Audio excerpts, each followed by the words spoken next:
Tingnan natin yung price dito. Di ba? Makautot ka sa price. Gamora ni.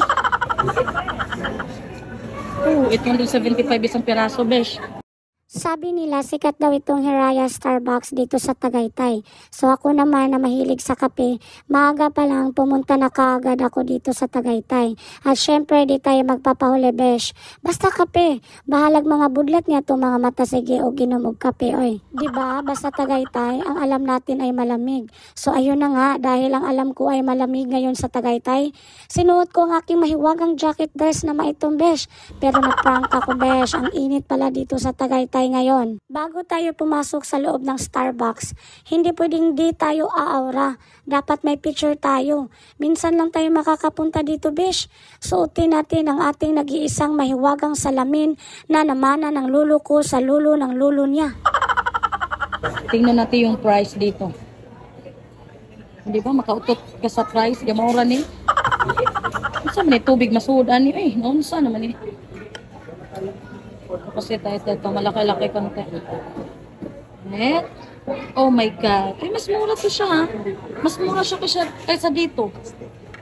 Ay, plastic. Depende sa Price check. Ito. 1.8. Oh my God. 1.8. Ang libog-mog na ako. Kumain ng tubig. Ito, mabigat-bigat. Ay, ginoo ko, Diyos ko. Makuyapan man ta nilang presyo. Eh. Ayan, oh, kanlang. Kasi kumukuha talaga. Mabuka kayo. Makabayad ko. Ito, lampshade. Lampshade. May lampshade pala.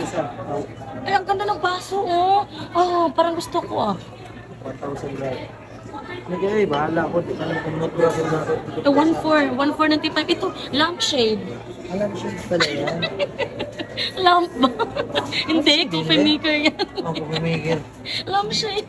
Tingnan natin magkano yun. Oh, 875 isang piraso, besh. Grabe, di ako makakahinga sa presyo, besh. Lalong sumasakit almoranas ko sa presyo ng mga item nila. After natin chinek ang mga presyo ng tumbler at mug ng Starbucks, dito na naman tayo pipila para mag-order ng inumin.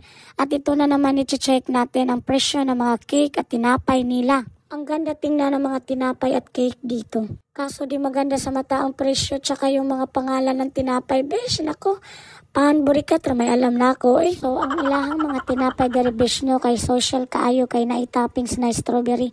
So mao sigurong mahal kaayo na niya. Ang nakamahal po ana kay lisod kay basahon ang ilahang mga pangalan sa tinapay. Wala di ko ka-order og tinapay no kay nangutana ko kung naaba sila binangkal og bahog-bahog. Kanya wala man daw kuno available.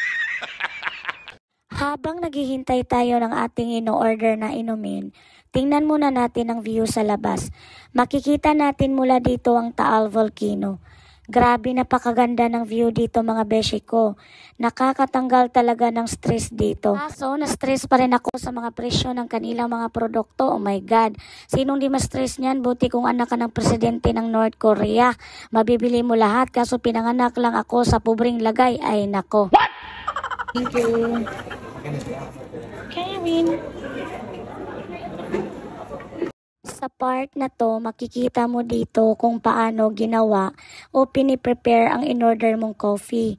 Unlike sa ibang coffee shop, di mo nakikita kung paano piniprepare ang coffee mo. O diba ang galing?